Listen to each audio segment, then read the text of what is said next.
സ്നേഹമുള്ളവർ, ഇന്ന് നാം വായിച്ചു കേട്ട സുവിശേഷം വിശുദ്ധ യോഹന്നാൻ എഴുതിയ സുവിശേഷം അധ്യായം 5 ഈ 19 മുതൽ 29 വരെയുള്ള വാക്യങ്ങളാണ് നാം വായിച്ചു കേട്ടത്. ഇവിടെ നമുക്കറിയാം, മരണത്തിന് ശേഷമുള്ള ഉത്ഥാനത്തെക്കാൾ ഉപരിയായിട്ട് പുത്രന്റെ അധികാരത്തെ പറ്റിയും പുത്രൻ ദൈവത്തോട് തുല്യനാണ് എന്നുള്ള ഒരു പരാമർശവും നമുക്ക് ഇവിടെ കാണുവാനായിട്ട് സാധിക്കും.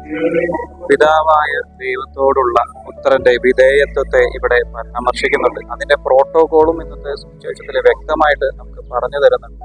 നമുക്കറിയാം, നമ്മൾ വിധേയത്വം പുലർത്തേണ്ട ഇടത്ത് പുലർത്തുക തന്നെ ചെയ്യണമെന്ന് ഇന്നത്തെ സുവിശേഷം നമ്മളോട് പങ്കുവയ്ക്കുന്നുണ്ട്.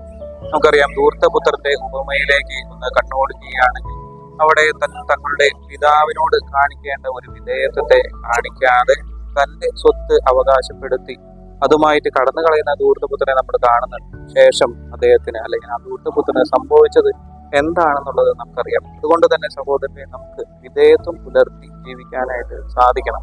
അല്ലെങ്കിൽ സ്നേഹമുള്ളവരെ, വിധേയത്വം പുലർത്തേണ്ടത് വിധേയത്വം പുലർത്തിയില്ലെങ്കിൽ ധൂർത്തപുത്രനെ പോലെ അടിമത്തത്തിൽ നമ്മൾ പോകാനായിട്ടുള്ള സാധ്യതകളുണ്ട്. വചനം കേൾക്കുകയും എന്നെ അയച്ചവനെ വിശ്വസിക്കുകയും ചെയ്തവർ എന്ന് പറയുന്നതിനായിട്ട് ഈശോ തന്നോടുള്ള വിധേയത്വവും അതുപോലെ തന്നെ പിതാവിനോട് നാം പുലർത്തേണ്ട വിധേയത്വത്തെ കുറിച്ചാണ് പരാമർശിക്കുന്നത്. അതിനാൽ തന്നെ ഈശോയോടും അതുപോലെ തന്നെ പിതാവിനോടും ഒരേപോലെ തന്നെ വിധേയത്വം പുലർത്തേണ്ടവരാണ് നമ്മൾ ഇന്നത്തെ സുവിശേഷം നമ്മളോട് വ്യക്തമാക്കുന്നത്.